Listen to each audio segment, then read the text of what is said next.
So maybe we can just start with your perspective on why archaeology is important today in 2019. So obviously, the world is facing a number of challenges right now, politically, with the rise of nationalism, with climate change.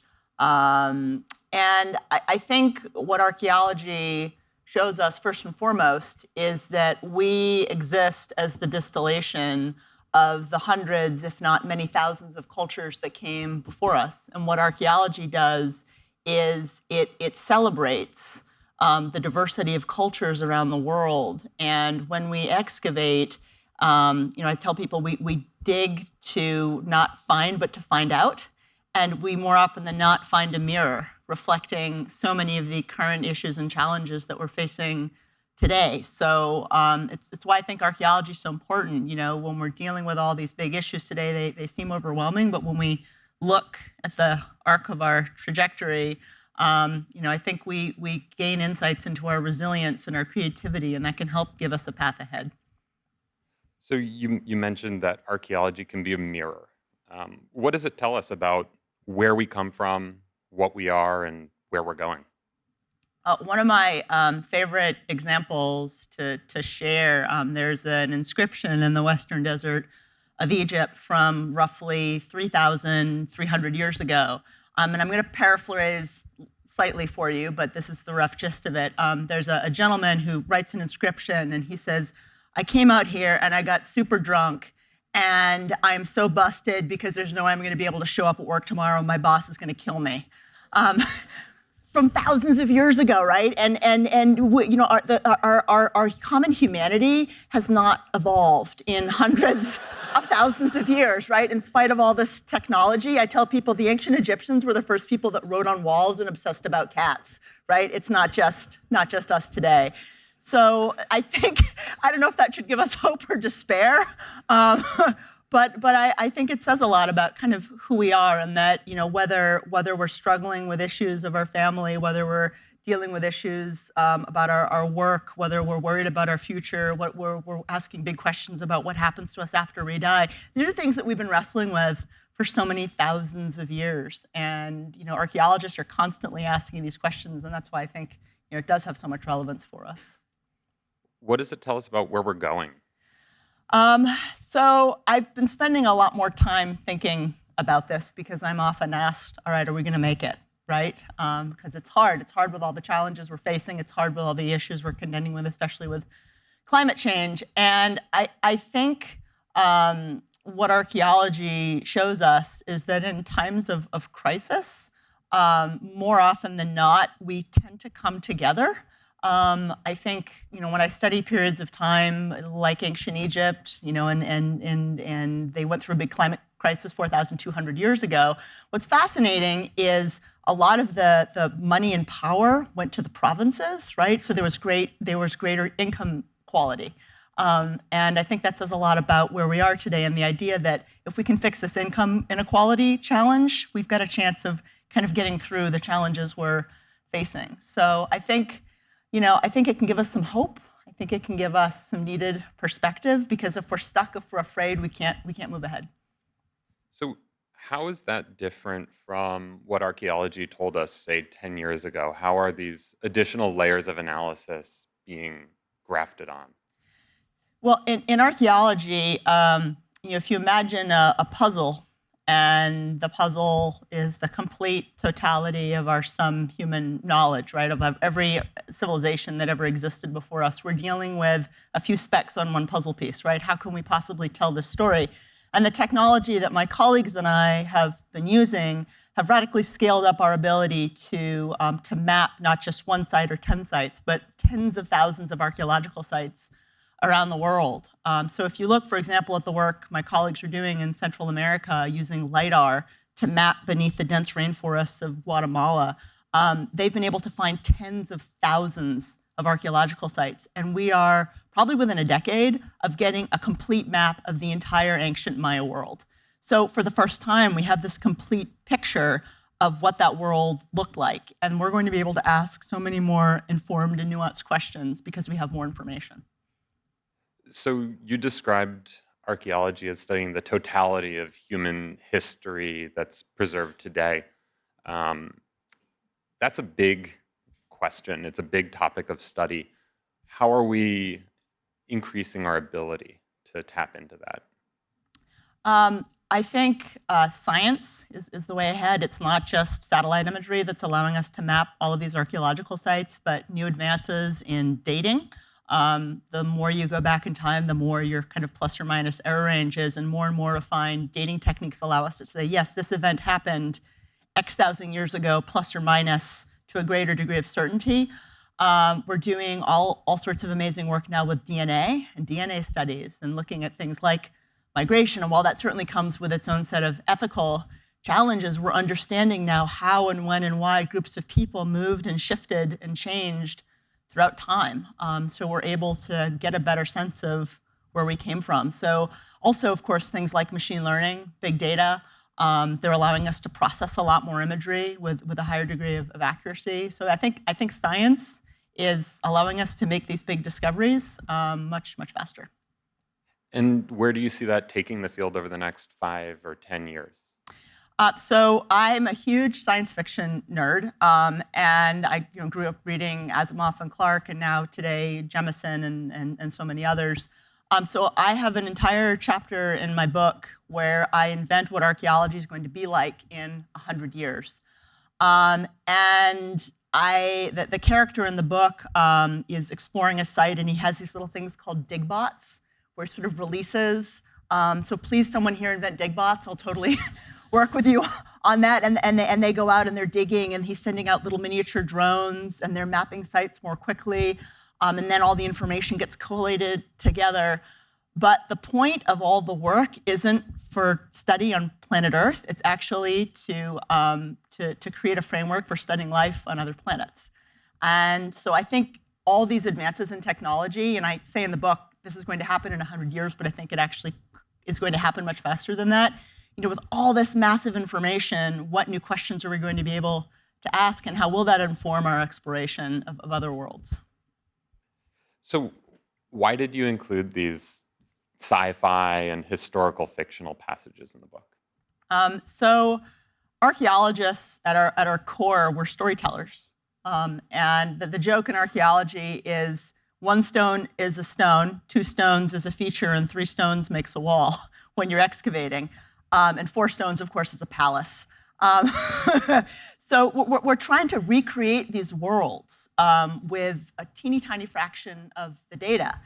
And what reading science fiction did for me as a child is it opened my mind to the possibility of hundreds of different worlds and ways of existing and ways of being.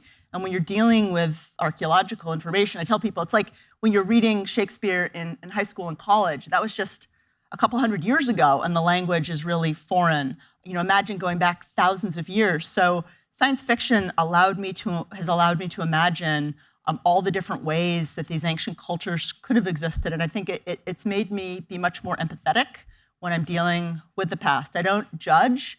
I just take things as I find them. So yeah, I encourage my graduate students and any students of archaeology today, don't just study archaeology, but read widely, because at the end of the day, you're recreating lost worlds, and that's what these sci-fi writers did and still do. So you talked about stones, features, walls. How do you define an archaeological site? So this is a big debate in the archaeological world. What is an archaeological site? Is it a single potsherd or a flint tool that you find in the forest? Or is it a large, massive, multi-period site with temples and tombs and pyramids? And most archaeologists will tell you, obviously, the big site with the temples and other features, that's a site. But how big does something have to be a site? In general, people in my field define things as it's a site if it's an activity area where a past person did a thing. Maybe someone camped out for a night and made a flint tool. Maybe someone hunted somewhere and butchered an animal, and that's a site. So you have everything from little tiny activities to massive sites, and to us, it's all important. So how does that definition change what it means in terms of the number of sites in the world and how important they are?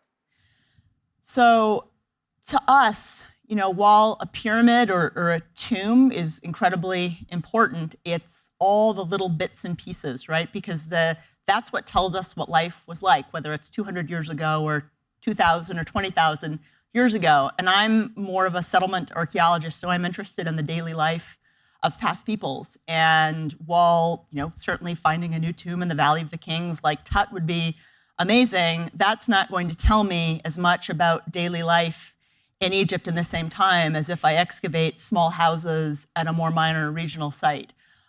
So to me, it's important. I estimate in my book, I could be wildly wrong, that I think that there are potentially 50 million archaeological sites around the world left to find. And I think I underestimated by a lot. So that's a really big number. How do we go about mapping them, and why is it important to do that? Most countries in the world don't have really good archaeological site databases. I think in England, there's something like 100 or 150,000 sites, and of course the Brits have mapped all their sites. That's part of their tradition. But even in the US, how many archaeological sites are in the US, I don't know.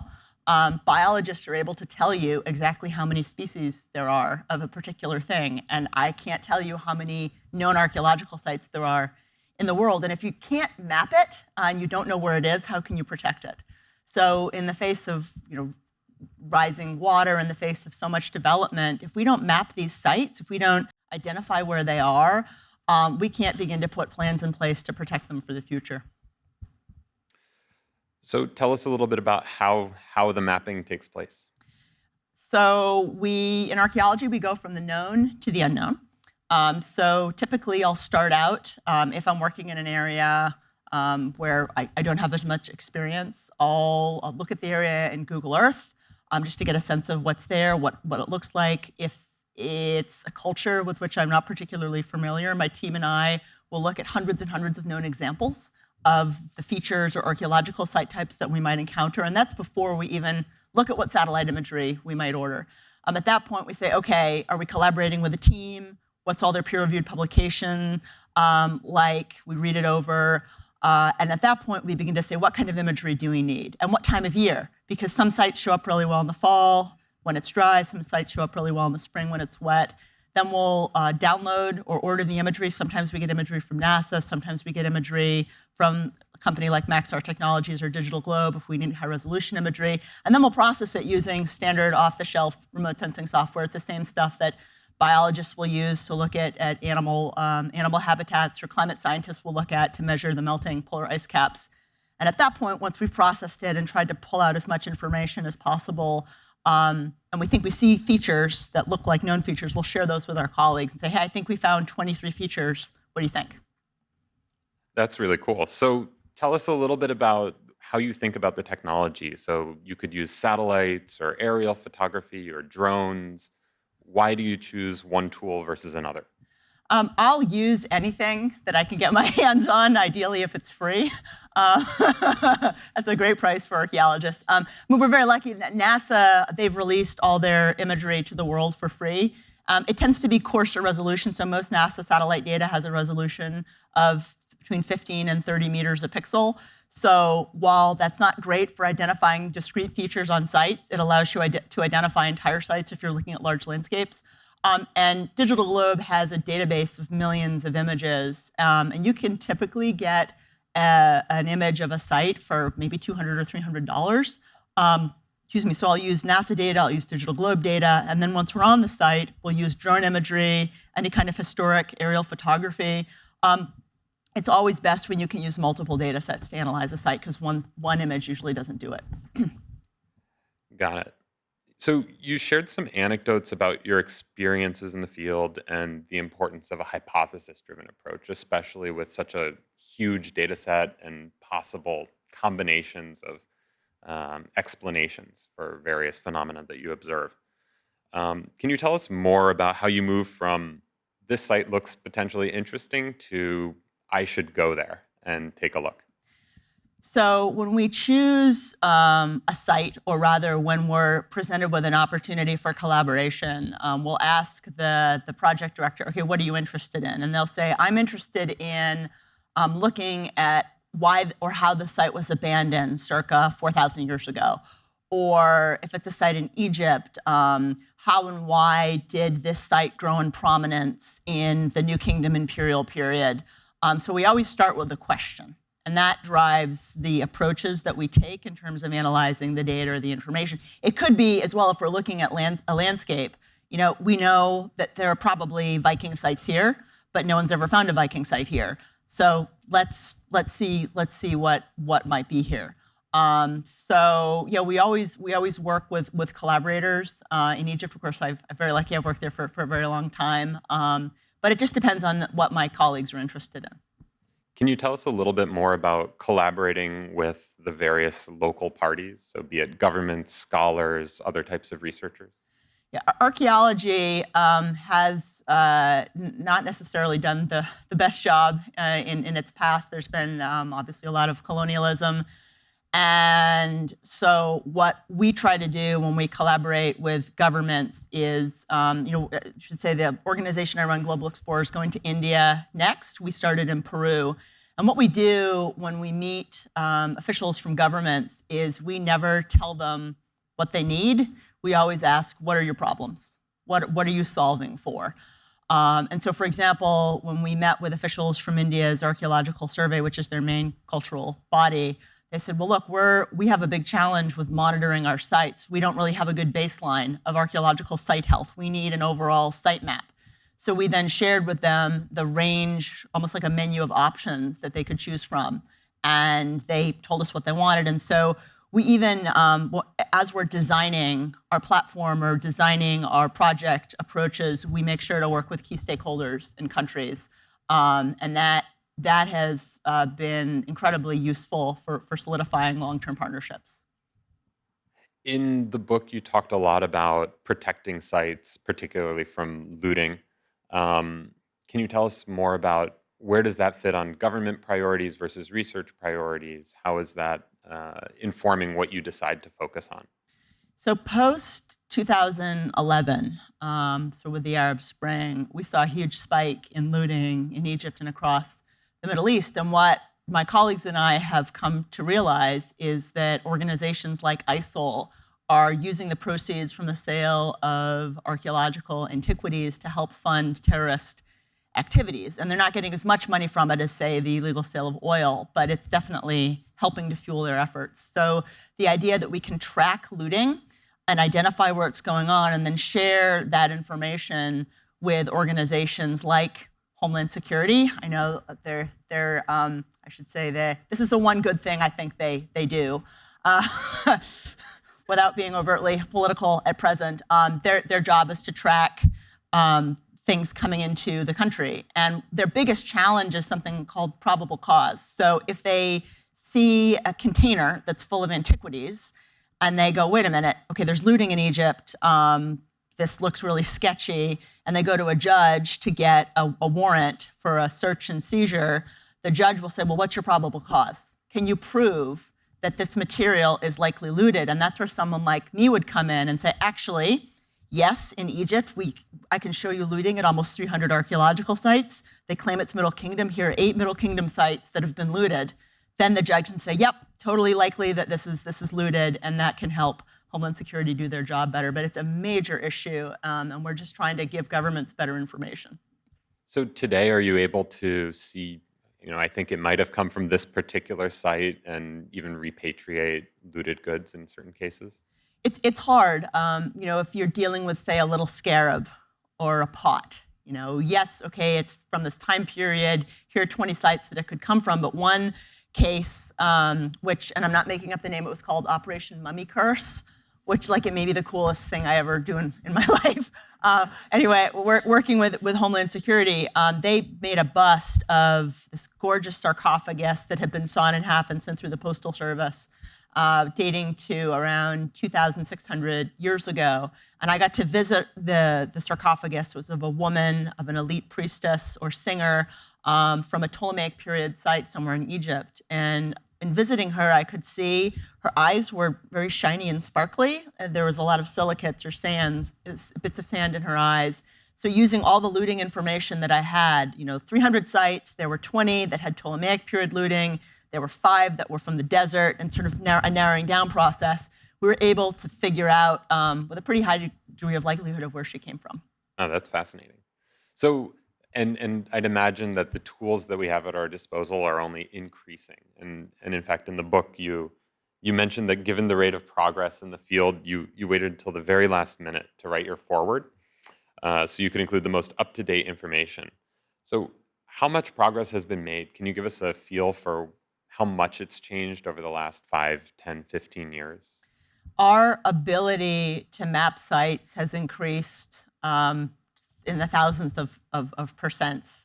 Just with countrywide mapping with the use of machine learning, now we're able to map features on sites or entire archaeological sites in a matter of weeks or months, where before it would take us years. So as the technology advances, as we incorporate machine learning, as we bring in the crowd with the citizen science platform that I run, I imagine our ability to map sites is only going to improve. And what do you think the next big innovation will be?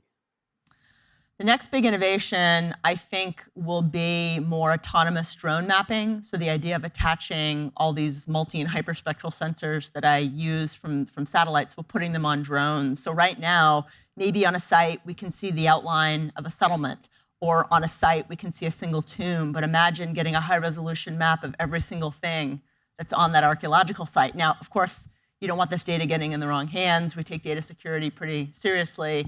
But then what governments can do with all this information is prioritize what sites they want to either excavate or protect.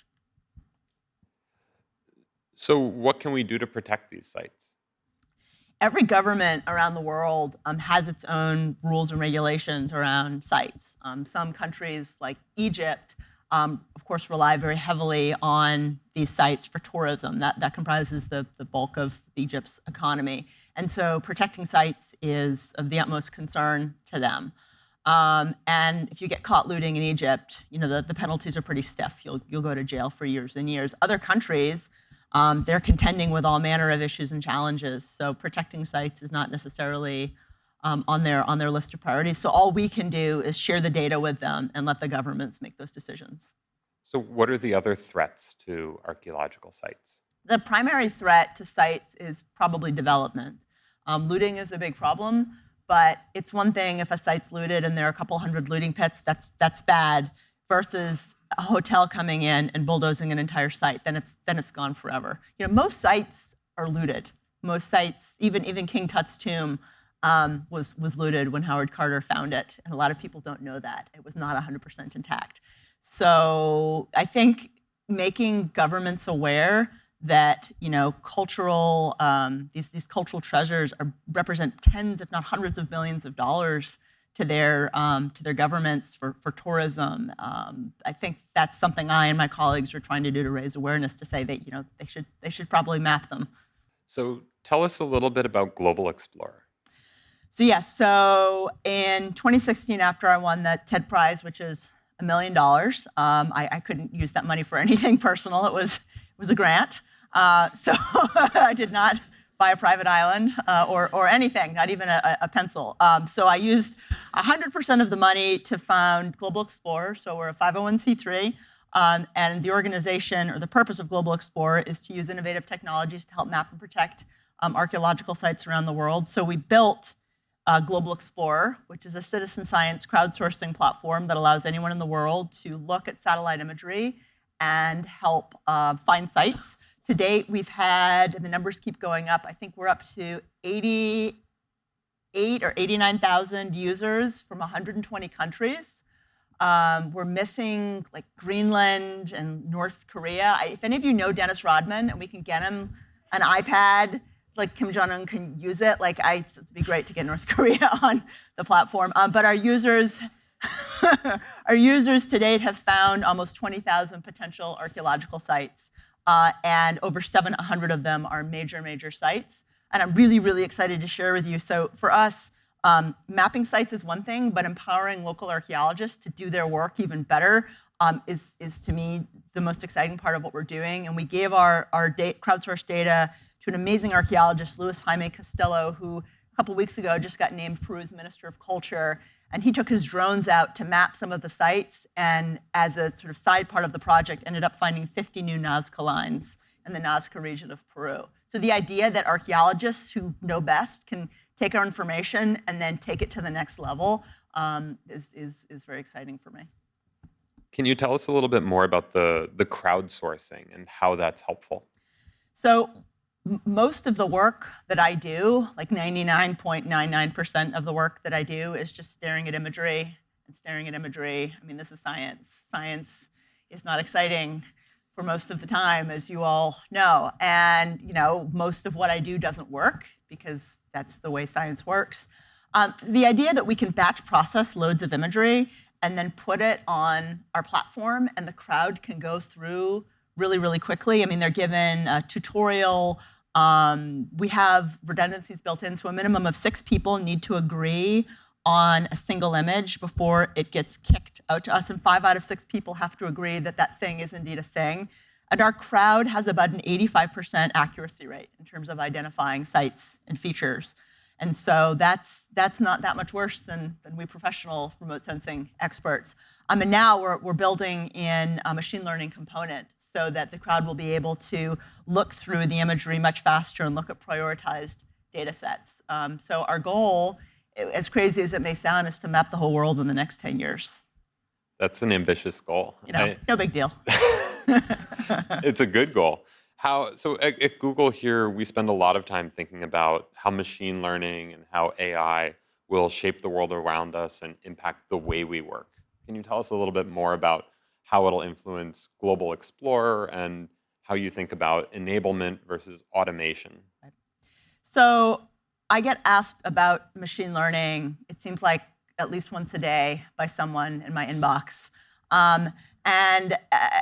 So doing the super refined analyses using different parts of the light spectrum and using the software that I use, it's really hard to do and get right unless you have a pretty good sense of what archaeological features are there. So that's one bucket versus the large-scale analysis of entire landscapes and prioritizing specific tiles or regions where there could be a looting pit or a potential archaeological feature. I think that's the real strength of machine learning for the work that we're doing, because even though there are 50 million archaeological sites, I think, around the world, there's 40 million square kilometers of searchable land. And so that's a lot of land where there isn't anything. And so how can we mash that down to the tiny percentage of land where there could be sites or features? And I think as the crowd identifies sites that the machine has prioritized, that then goes back into the machine, it trains it, and it's going to get better over time. So what are the most important lessons for Googlers here and viewers all over the world to take away from your approach and your experience with space archaeology? That archaeology is fluid. It's science, so our ideas are constantly changing. Our perceptions are constantly changing. I'm sure you all see the headlines, it seems like every week, whether it's a study in Science or Nature or the proceedings of the National Academy of Sciences, earliest domestication of cat or dog or beer or whatever, right? And this story is always changing. It seems like maybe it was about a month ago, new evidence of Homo sapiens were found in Greece, which shows an early migration track out of Africa. So we're not so much a family tree as a dense forest of bushes. And I think that says a lot about sort of how and why we've evolved to be the way we are. So I think more data is better, but what types of questions are we going to be asking about the record, archaeological record, and how can we use that to shape everything we're contending with today, with so much going on with climate change, as well as potential life in other worlds. So I guess that's what I want everyone to leave with, this sense of how rapidly the field of archaeology is evolving with all these new technologies, and that I think, in spite of all the amazing things that have been found in the last 100 years or even the last decade, we are in the middle of a golden age of archaeological discovery. And I think you're going to see some of the biggest discoveries ever made in the next decade. That's exciting as well. How can how can we get involved as individuals viewing at home, as Googlers, as interested parties? What can we do? So definitely go to globalexplore.org. So that's X as in X marks the spot. It's a totally free platform. So anyone, we joke that we designed it for kids between 5 and 105. And we've actually, some of our best super users have been elders. There's a woman named Doris Mae Jones who's from Cleveland, Ohio, and she's 92 years old.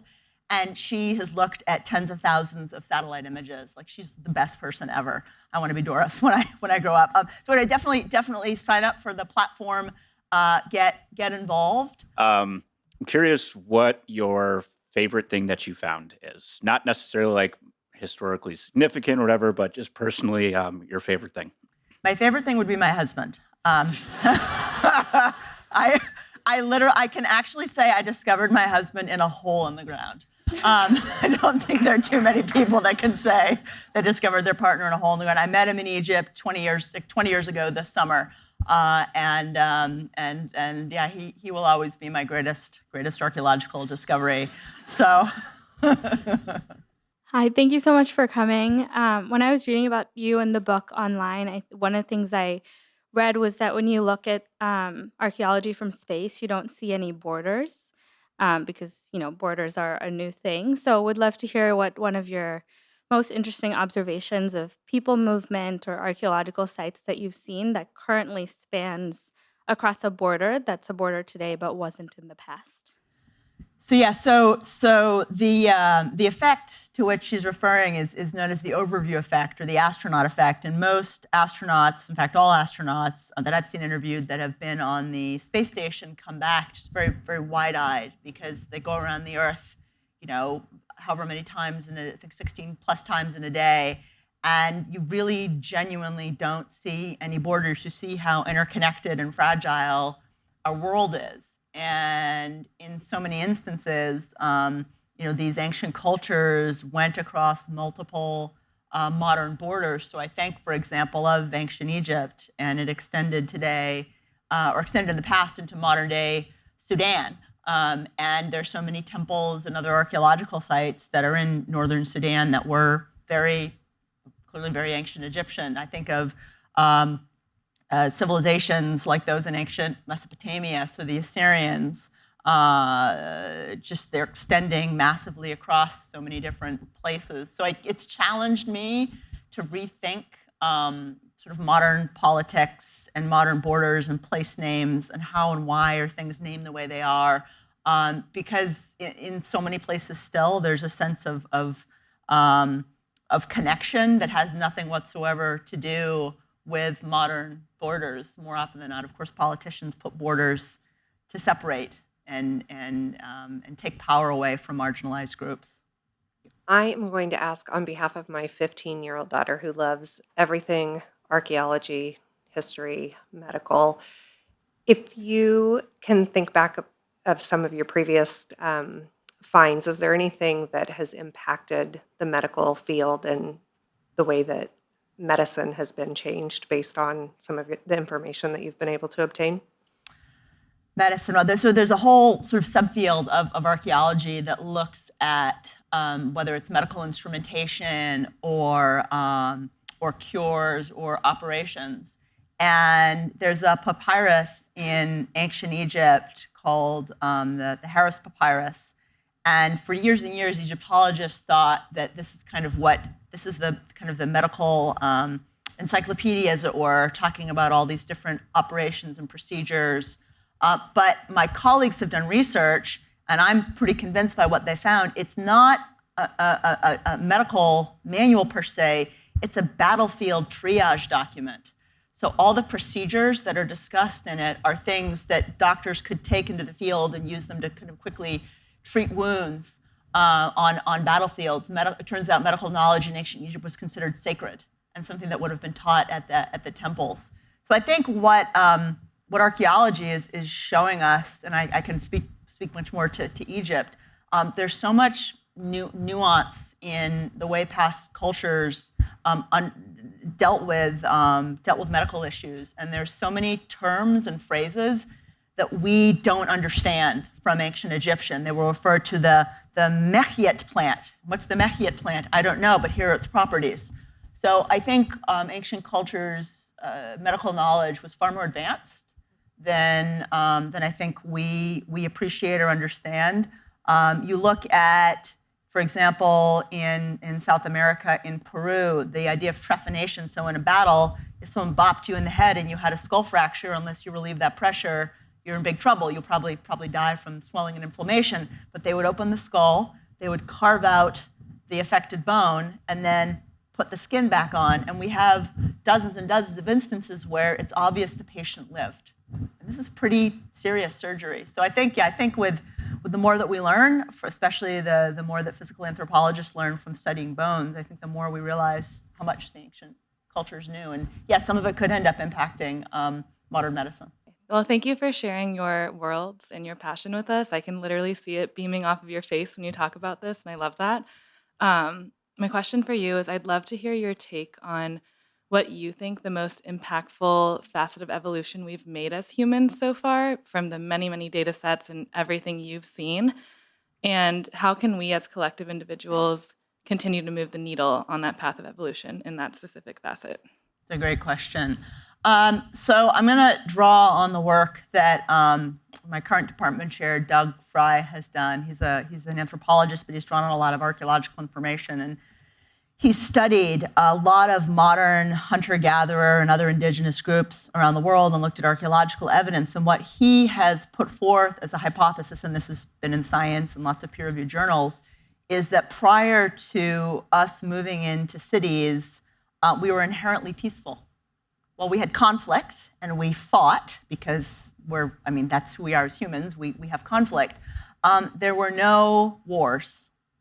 So the idea that we as humans are inherently violent and prone to violence and prone to significant conflict, I think is baloney. It's not who we are. It's who we've become. So I think given all the tension in the world today, to me, I take great comfort from this. And it's very controversial, by the way. This is not something that's readily accepted in my field, but I've read Doug's work. I've looked at a lot of archaeological sites, and we became more violent when we were pushed together in close proximity. And I think that the other lesson we can take from this, we ask often, why is there so much fighting online? Why on Twitter, for example, do we see the worst versions of humanity? You may see people saying things there that you wouldn't see otherwise, and our reactions aren't good. And my theory, which has not been proven or tested or written about, just my general theory, we're used to hashing it out over the campfire, and while we may kind of push each other around, seeing someone eye to eye kind of calms us down and makes us behave. But we have this radical fight or flight instinct. And it's like Twitter has put us in this virtual city where we're prone to violence, but our violence takes place with words that we write. So I think we have a lot more understanding to do and a lot more information that we can gain from anthropologists, from our study of the archaeological record, especially as we shift into this new digital age and interacting online. It's not who we are, but these social media platforms are not designed for how far we've evolved as humans. We're not evolved for social media. And I'm saying that to the world. So I think the idea, though, of using this information, of taking this archaeological information, of understanding where we've come from, that when we lived in East Africa hundreds of thousands of years ago, we cooperated in communities, we took care of each other. That's here. That's still there. That's deep, deep, deep down inside. And the more that we understand that, I think that can give us a little bit of hope to where we might go and hopefully move us away from so much of this conflict and aggression that's driving so many of the issues in our world. How do you define when to reconstitute an archaeological site versus when to leave it in its ruined state? At the end of the day, we get our permits from foreign governments. And we always have to abide by their rules and regulations. So I can't just show up in Egypt and go, this site is cool, I think I'll work here.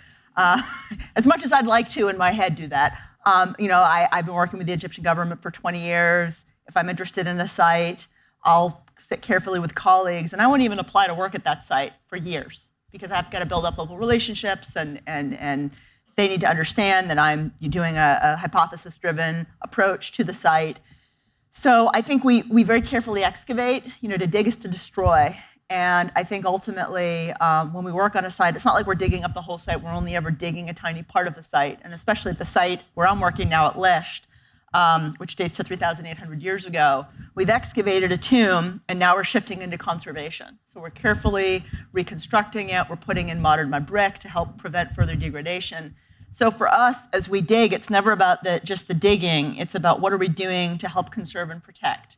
And I think those two things have to go side by side when you're working on a site. Otherwise, it's not an ethical approach to excavation. And ultimately, it's always going to be up to the local stakeholders to make those decisions about kind of what should be protected and preserved on sites. Sarah, thank you for joining us today. Thank you. This has been awesome. Thank you, guys.